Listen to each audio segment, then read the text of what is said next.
कहानी गलत गढ़ दी, पूरी कहानी गलत बताई है। अगर दुनिया के लोग सही कहानी बताते तो भतीजा और बुआ का संबंध खराब नहीं होता।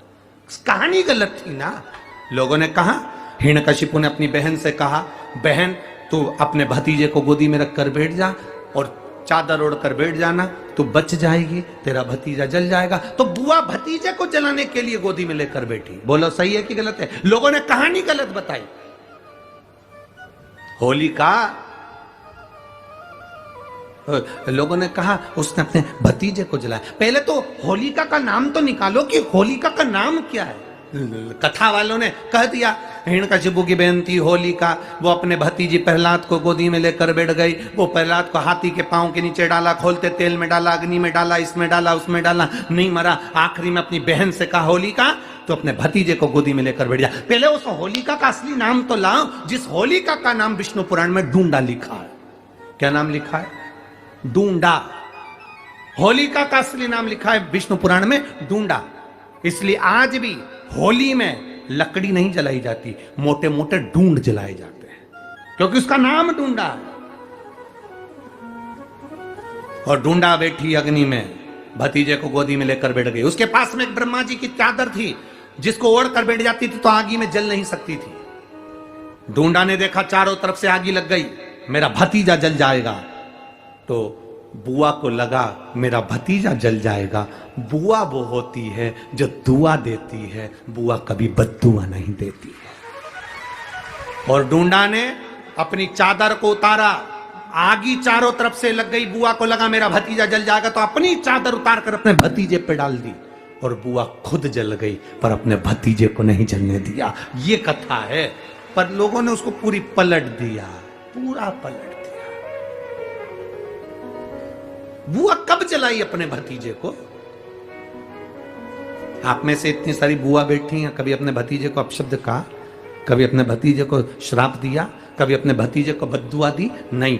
जब भी बोलती हो मेरा भतीजा खूब फले फूले, भगवान कृपा करे मेरे भाई जैसा नाम कमाए, मेरा भैया कितना नाम कमाता वैसा मेरा भतीजा नाम कमाए, तो भतीजे को चाहिए जब बुआ घर में आए तो अपने मम्मी पापा से कहना, पापा मम्मी 2 साड़ी देना, क्योंकि अब मेरी नौकरी लग गई है, मैं कमाने लगा हूं, मैं कमा रहा हूं, इसलिए मम्मी एक काम करना, 1 साड़ी पापा देंगे अपनी बहन को और 1 मैं दूंगा अपनी बुआ को। तो मम्मी कहेगी तू अपनी बहन को देना, बुआ को क्यों दे रहा है? तो कह देना अगर आज मैं दूंगा तो उसके भी भतीजे उसको देंगे। ये हमारे यहां क्रम चालू होना चाहिए।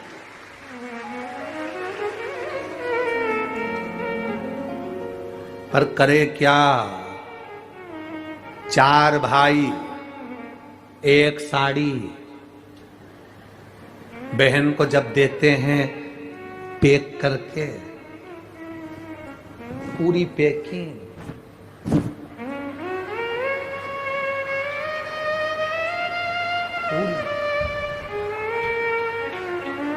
अच्छी बढ़िया वाली साड़ी। अगर ढीली ढीली दिखे तो उसमें कपड़ा भी फंसा दे, काका है जोड़ और पैकिंग करके। और 4 भाई 1 साड़ी, चारों भाई राखी बांधने के बाद ऐसे हाथ लगा के देते हैं जैसे पूरे पुणे की प्रॉपर्टी दे रहे हो, पूरे पुणे की। किसी ने पूछा कि क्यों रे चारों भाइयों ने मिलके 1 साड़ी दी? अभी हम एक ही तो घर में रहते हैं, सब एक हैं। तो एक काम करा करो, 1 थाली खाने की लगाओ, 1 भाई खाना खाए, बाकी के सब टच करके बैठ जाओ। एक ही जगह तो रह रहे हो, एक ही थाली में काम। तुम्हारे टच करने से 4 भाई का 1 साड़ी में हिस्सा हो गया, तो तुम्हारा समोसा तुम खाओ, बाकी के 3 भाई टच करके बैठे, पेट नहीं भरा है। अपने को क्या करना, अपन तो अपनी साड़ी ओढ़ो दादा।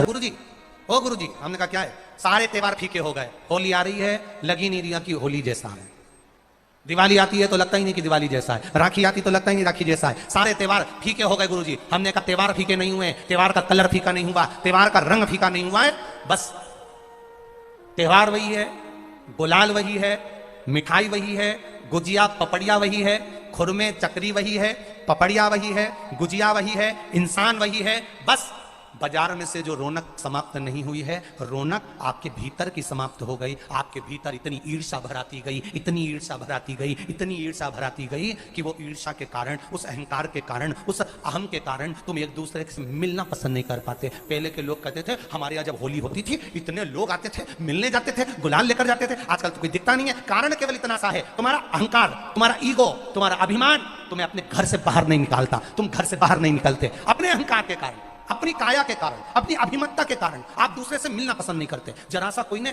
कलर लगाया तुम्हें क्रोध आ गया, जरा सा किसी ने गुलाल लगाया तुम्हें गुस्सा आ गया, जरा सा कोई आया भाभी जी भैया जी करके गुलाल लगा गया, तुम न न न न न न न न न कहां जाओ। इतने वीआईपी हो गए, इतने वीआईपी हो गए, इतने वीआईपी हो गए कि अपने त्योहारों से भी दूर हो गए। मेरा निवेदन है, होली का त्योहार आ रहा है, उस फागुन के त्योहार में मेरा देवादिदेव महादेव माता पार्वती के साथ होली खेलता है, मेरा कृष्ण कन्हैया राधा रानी के साथ होली खेलता है। आप भी अपने इष्ट मित्रों के साथ होली खेलिए और दिल से खेलिए। हमारे सीहोर में, सीहोर जिले में एक होली होती थी। उस होली का नाम हमने पिछली बार बदल दिया था। कौन सी होली करती थी? महादेव की होली। पिछली बार हमारे सीहोर जिले में हमेशा होती आई थी वो होली, थोड़ा उसका नाम हमने चेंज कर दिया था तो उसको महादेव की होली कर दिया। मेरे सीहोर जिले के रहने वाले सभी रहवासियों से, जिले भर के निवासियों से निवेदन करना चाहूंगा, वो पुरानी होली को बंद कर महादेव की होली नाम दिया गया है। शिव मंदिर में जाना है, चंदन का जल शिव जी को 1 लोटा चढ़ाना। एक बात अपनी जिंदगी में उतार कर रखो, शंकर भगवान को घी का दिया भी लगाओ तो तुम्हारे घर में जो असली घी हो, थोड़ा सा भले 1 बत्ती लगाओ, भले इतनी सी बत्ती जलाओ, पर असली घी की जलाओ। शिव जी को अगर चंदन भी लगा रहे हो तो असली लगाओ। शंकर भगवान को चावल भी चढ़ा रहे हो तो असली चढ़ाओ। शंकर भगवान को अगर अष्टगंध भी चढ़ा रहे हो तो असली चढ़ाओ। केमिकल का कोई चीज मेरे महादेव को मत चढ़ाओ जिससे भगवान शिव की मूर्ति नष्ट हो। ऐसी कोई चीज मेरे महादेव को ना चढ़ाओ। श्री शिवाय नमस्तुभ्यम, हर हर महादेव। दोस्तों, जैसे कि गुरुजी ने बताया होलिका दहन की कथा, होलिका दहन की कथा में गुरुजी ने क्या बताया कि होलिका दहन, गुरुजी ने कथा को सरल भाषा में समझाया। आप लोग जरूर जैसे कि सुने। होलिका दहन मतलब कि क्यों करते हैं, उसका कुंडा को जो बड़े बड़े मोटे बड़े लड़कियाँ लकड़ियाँ लगती हैं, जो कंडे लगते हैं, इसका क्या कारण है, राख का क्या करें। जैसे कि गुरुजी ने बताया होलिका दहन क्यों करते हैं। और शिव मंदिर में अगर आप पूजन करने जा रहे हैं तो आप जो हो अपना शुद्ध देसी घी का दीपक जला जाए, 1 ही चम्मच हो, चाहे आधा ही चम्मच घी हो, जो बड़ा चावल अच्छा दाना पूर्ण चढ़ाएं, जो भी हो आपके पास चढ़ाएं। अगर आपके पास नहीं है तो सिर्फ 1 लोटा जल समर्पित कर दें। इस चीज़ का आप लोग ध्यान रखिएगा। और जैसे कि होलिका दहन होली के 1 दिन पहले पड़ता है, कभी कभी किसी मुहूर्त में रात में पड़ जाता है, कभी कभी सुबह भोर में मतलब कि जलाया जाता है, जिसके यहाँ जैसे होता होगा उसी प्रकार से आप लोग देख लीजिएगा। तो होलिका दहन में जो उबले बनते हैं और जाके डाले जाते हैं, तो ये इस चीज़ का भी बहुत महत्व है।